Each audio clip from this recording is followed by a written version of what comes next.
ಇದು CJ Roy suicide ಕೇಸ್ನ big exclusive story. ಅಸಲಿಗೆ ಉದ್ಯಮಿ ರಾಯ್ ಸತ್ತಿದ್ದು ಯಾವ ಕಾರಣಕ್ಕೆ ಗೊತ್ತಾ?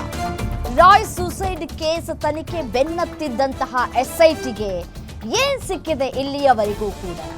ಗ್ಯಾರಂಟಿ ನ್ಯೂಸ್ ನಲ್ಲಿ ಎಲ್ಲೂ ಇಲ್ಲದ ರಾಯ್ ಬಿಗ್ ಸೀಕ್ರೆಟ್. ಯಾಕಾಗಿ ರಾಯ್ ಅವರು ಸೂಸೈಡ್ ಮಾಡಿಕೊಂಡ್ರು? ಫ್ಯಾಮಿಲಿಯಲ್ಲಿ ಒಂದು ಜಗಳ ಇಲ್ಲ, ಮತ್ತೆ ಯಾರನ್ನೂ ಕೂಡ ಹೆದರಾಕೊಂಡಿರಲಿಲ್ಲ. ರಾಯ್ ಅವರು ಯಾವುದೇ ಸಾಲ ಸೋಲ ಮಾಡ್ಕೊಂಡಿರಲಿಲ್ಲ. IT ರೇಡ್ ಆಗೋದು ಅವ್ರಿಗೇನು ಹೊಸದೇನಾಗಿರ್ಲಿಲ್ಲ.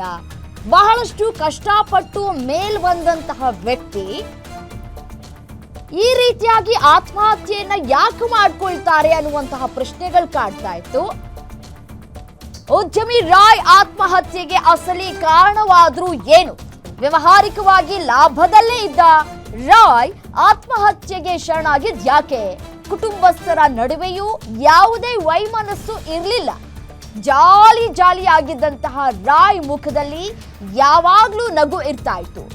ಅವರ ಒಂದೊಂದು ವಿಡಿಯೋಗಳು ಕೂಡ ಹೇಳುತ್ತೆ ನಗು ಮುಖ ಯಾವ ರೀತಿಯಾಗಿ ಇತ್ತು ಅಂತ ಹೇಳಿ.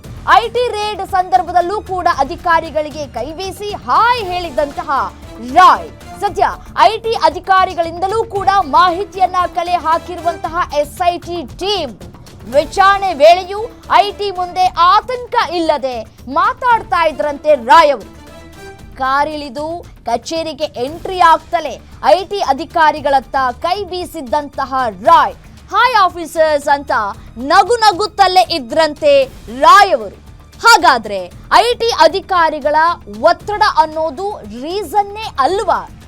ಆ ಒಂದು ಕಾರಣ ಅಲ್ವಾ ಅವರು ಆತ್ಮಹತ್ಯೆ ಮಾಡ್ಕೊಳ್ಳೋಕೆ? SIT ಕಲೆ ಹಾಕಿದ ಮಾಹಿತಿಯಲ್ಲಿ ಯಾವುದೇ ರೀಸನ್ ಪತ್ತೆಯಾಗಿಲ್ಲ. ವ್ಯವಹಾರಿಕವಾಗಿ ಕೌಟುಂಬಿಕವಾಗಿ ಯಾವುದೇ ಕಾರಣಗಳು ಪತ್ತೆಯಾಗ್ತಾ ಇಲ್ಲ. ರಾಯ್ ಸೂಸೈಡ್ ರೀಸನ್ ಪತ್ತೆಗೆ SIT ಅಧಿಕಾರಿಗಳು ತನಿಖೆಯನ್ನ ನಡೆಸ್ತಾ ಇದ್ದಾರೆ. ಬಿಗ್ ಚಾಲೆಂಜ್ ಇದು ಅಧಿಕಾರಿಗಳಿಗೆ. ಯಾವುದೇ ಒತ್ತಡ ಇಲ್ಲ. IT ಅಧಿಕಾರಿಗಳು ಯಾವುದೇ ರೀತಿಯಾದಂತಹ ಬೆದರಿಕೆ ಹಾಕಿಲ್ಲ. ಖುಷಿಯಾಗಿ ಮಾತಾಡ್ತಾ ಇದ್ರು. ಫ್ಯಾಮಿಲಿ ಅವರ ಜೊತೆಗೂ ಕೂಡ ಯಾವಾಗಲೂ ತುಂಬ ಚೆನ್ನಾಗಿಯೇ ಇದ್ರು. ಯಾವುದೇ ರೀತಿಯಾದಂತಹ ಅವ್ಯವಹಾರಗಳು ಕೂಡ ಆಗಿಲ್ಲ. ಯಾವುದೇ ಸಮಸ್ಯೆಗಳಾಗಿಲ್ಲ. ಸಾಲ ಸೋಲ ಆಗಿಲ್ಲ.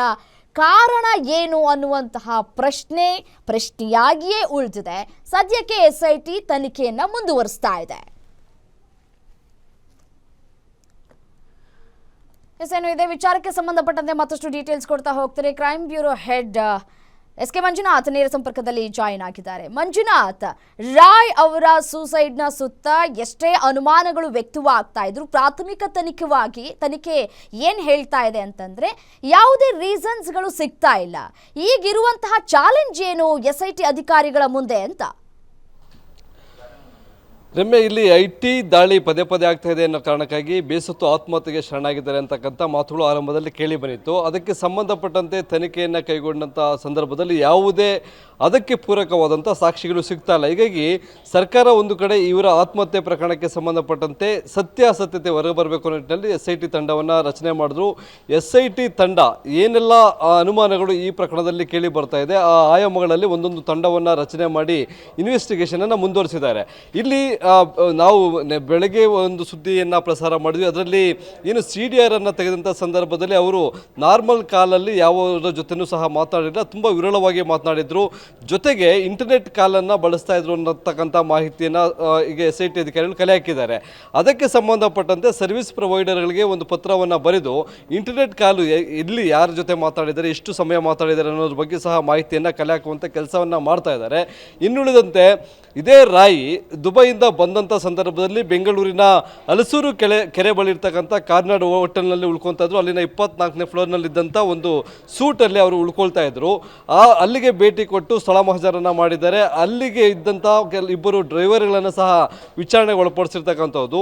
ಇಲ್ಲಿ ಇನ್ಸಿಡೆಂಟ್ ಅಂದರೆ ಜನವರಿ 30ನೇ ತಾರೀಕು ಅವರು ಆತ್ಮಹತ್ಯೆಗೆ ಶರಣಾಗುತ್ತಾರೆ. ಅದರ ಹಿಂದಿನ ದಿನ ದುಬೈನಿಂದ ನೇರವಾಗಿ ಬೆಂಗಳೂರಿನ ಇಂಟರ್ನ್ಯಾಷನಲ್ ಏರ್ಪೋರ್ಟ್ಗೆ ಬರ್ತಾರೆ. ಅವಾಗ ಅವರನ್ನು ಪಿಕಪ್ ಮಾಡೋದಕ್ಕೆ 2 ರೋಲ್ಸ್ ರಾಯ್ಸ್ ಕಾರ್ನಲ್ಲಿ ಚಾಲಕರು ಹೋಗಿರ್ತಾರೆ. ಹೇಳ್ತಾರೆ, ಒಂದು ಕಾರಿನಲ್ಲಿ 20 ಜೊತೆ ಏನವರು ಬಟ್ಟೆಗಳನ್ನು ಖರೀದಿ ಮಾಡಿರ್ತಾರೆ, ಅದು ಮತ್ತೆ ಶೂಗಳನ್ನು ತುಂಬಿಕೊಂಡು ಬಂದರೆ ಇನ್ನೊಂದು ಕಾರಲ್ಲಿ ರಾಯ್ ಅವರು ಪ್ರಯಾಣವನ್ನು ಬೆಳೆಸಿರ್ತಾರೆ. ಆ ಸಂದರ್ಭದಲ್ಲಿ ಅವರ ಚಾಲಕರ ಜೊತೆ ತುಂಬನೇ ಏನು ನಗುಮುಖದಿಂದ ಖುಷಿಯಾಗಿ ಮಾತನಾಡಿಕೊಂಡು ಬರ್ತಾರೆ.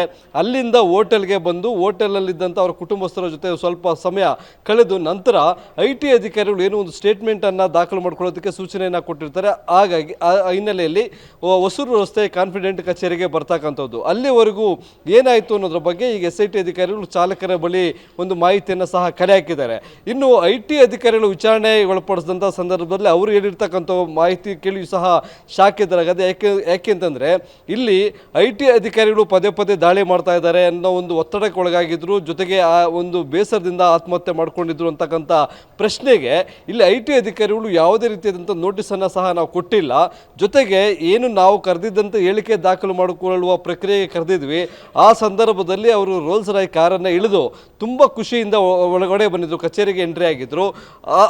ಜೊತೆಗೆ ಅವರು ನಾರ್ಮಲ್ ಆಗಿ ಒಂದು ಯೋಯೋ ಸ್ಟೈಲಲ್ಲಿ ಒಂದು ಸ್ಮೈಲ್ ಮಾಡ್ತಕ್ಕಂಥದ್ದು, ಅವರ ಒಂದು ಕೈಯನ್ನು ಎತ್ತಿ ವಿಶ್ ಮಾಡ್ತಕ್ಕಂಥದ್ದನ್ನು ಮಾಡ್ತಾರೆ. ಅದೇ ರೀತಿಯಾಗಿ IT ಅಧಿಕಾರಿಗಳು ಸಹ ಆಫೀಸರ್ಸ್ ಅಂತ ಹೇಳಿ ಅವರು ತುಂಬ ನಗುಮುಖದಿಂದಲೇ ಬಂದಿದ್ರು. ವಿಚಾರಣೆಯನ್ನು ಸಹ 1 ಗಂಟೆಗಳ ಕಾಲ ನಾವು ಕೇಳಿದಂಥ ಪ್ರಶ್ನೆಗಳಿಗೆ ಉತ್ತರವನ್ನು ಸಹ ಕೊಟ್ಟಿದ್ದಾರೆ ಅಂತ. ಆದರೆ ನಂತರ ಕ್ಯಾಬಿನ್ ಒಳಗಡೆ ಹೋದಂಥವರು ಯಾವ ಕಾರಣಕ್ಕಾಗಿ ಆತ್ಮಹತ್ಯೆಯನ್ನು ಮಾಡಿಕೊಂಡ್ರು ಅನ್ನೋದು ಇನ್ನೂ ನಿಗೂಢವಾಗಿದೆ. ಈ ಹಿನ್ನೆಲೆಯಲ್ಲಿ ಕೌಟುಂಬಿಕ ಸದಸ್ಯರನ್ನು ಸಹ ಪ್ರಶ್ನೆ ಮಾಡಿದ್ದಾರೆ. ಅಲ್ಲಿ ಯಾವುದೇ ರೀತಿಯಾದಂಥ ಸಮಸ್ಯೆಗಳಿಲ್ಲ, ಯಾಕೆಂದರೆ ಗಂಡ ಹೆಂಡತಿ ಜಗಳನೋ ಅಥವಾ ಪ್ರಾಪರ್ಟಿ ವಿಚಾರಕ್ಕೆ ಸಂಬಂಧಪಟ್ಟ ಏನಾದರೂ ಗಲಾಟೆ ಇತ್ತಾ, ಇವೆಲ್ಲವೂ ಸಹ ಈಗ ಅನುಮಾನಗಳಿಗೆ ಎಡೆ ಮಾಡಿಕೊಟ್ಟಿದೆ. ಈ ಹಿನ್ನೆಲೆಯಲ್ಲಿ ಇನ್ನೂ ಏನೇನೆಲ್ಲ ಸಾಕ್ಷಿಗಳನ್ನು ಕಲೆ ಹಾಕಬೇಕು, ಆ ನಿಟ್ಟಿನಲ್ಲಿ SIT ಅಧಿಕಾರಿಗಳು ತನಿಖೆಯನ್ನು ಮುಂದುವರಿಸಿದ್ದಾರೆ. ರಮ್ಯಾ, ಥ್ಯಾಂಕ್ ಯು ತಮ್ಮ ಮಾಹಿತಿಗೆ ಮಂಜುನಾಥ್.